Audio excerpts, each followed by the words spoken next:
speak now to Mahbooba Seraj. She is a member of the Afghan Women's Network Leadership Board, and she joins us now live from Kabul. Thanks so much for being with us. You know, I hear many people argue that the Taliban is part of Afghan society, so they have to be engaged with. But when the subjugation of women is really so ingrained in Taliban values, as well as, you know, the justification of violence to defend those values, how do you negotiate peace? Thank you so much for giving me the time. It is a very good question, and it is a very difficult one. It is the truth that they are a part of the Afghan society. Of course, the Taliban, they are Afghans, they are our ancestors. But at the same time, they are so much against the advancement of women, especially in Afghanistan, that has made them, you know, who they are and who they have become, and what they did at the time when they were in power in Afghanistan, what they did to the women, what they did to their education, what they did to their advancement. So it is really a very difficult topic to talk about.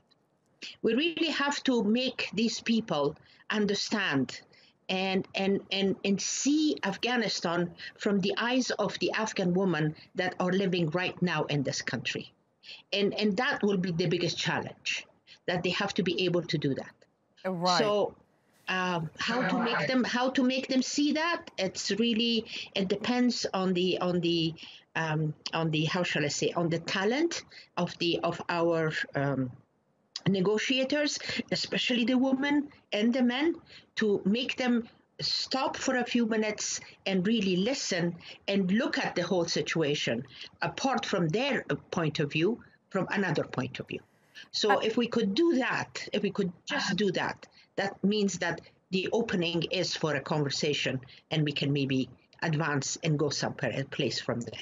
Right. I mean, we all desperately hope you can, but I mean, when an integral belief, not just a belief, they feel it's a duty to God to practice Islam in the way that they have for as long as they have, do you fear there might be a risk that women like you could actually kind of be sacrificed in these peace talks, because that may be something they will not budge on, and for the sake of finding some kind of agreement, women might be, I don't like using this phrase, but thrown under the bus, so to speak? Or will you be able to stop that from happening?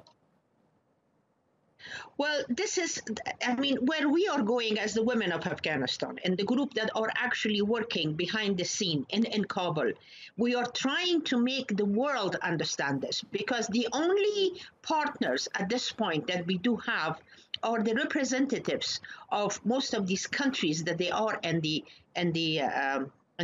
discussions in Doha. And so far, the world has been really standing right next to us and have been really supporting the Afghan women. So I just hope that this continues and we could make them understand. As far as the sacrifices are concerned, honestly, to tell you the truth, I'm an older woman. I don't really care. I have had the best of my life behind me. But what I really want is for our young generation, for them to be able to actually take their part in this country, in this land, next to the Afghan brothers of theirs, and make this and move this country forward. And the only ones that can actually do that are the young generation. So hopefully they will be the ones that will actually take this torch and go forward. As far as giving, you know, sacrifices, I mean, I guess we are all ready for it if that's the case, and as long as we can move ahead and the rest of us can actually take our place in the society and the history of this country, and actually be able to live in peace and be able to guard the gains that we had for the past 20 years and keep on moving forward, then we should be okay.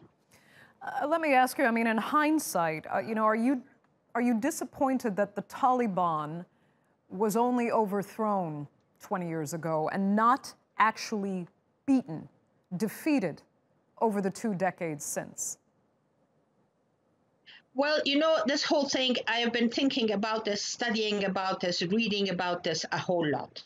And I was not here in Afghanistan at the time when all of those, you know, the Bonn conference happened and the meetings took place at that time.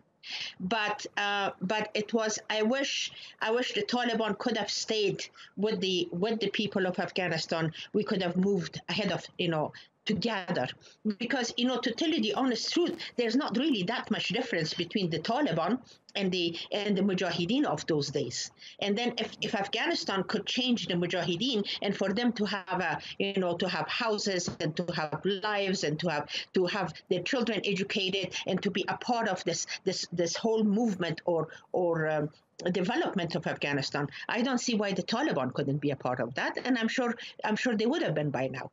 What I am really feeling very bad about is the fact that they did not take place. I mean, they were not joined, and the country at the time that actually stopped against it was the United States. But then the country that actually again sold us first was again the United States.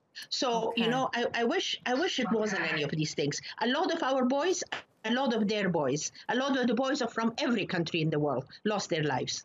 For what? For them to finally today, you know, decide that whatever the Taliban says, we have to agree, and Okay. they are the only ones that are giving this push. This is not right. It's never been right. Mahbooba Seraj, great to be able to speak to you. Thank you so much for being with us.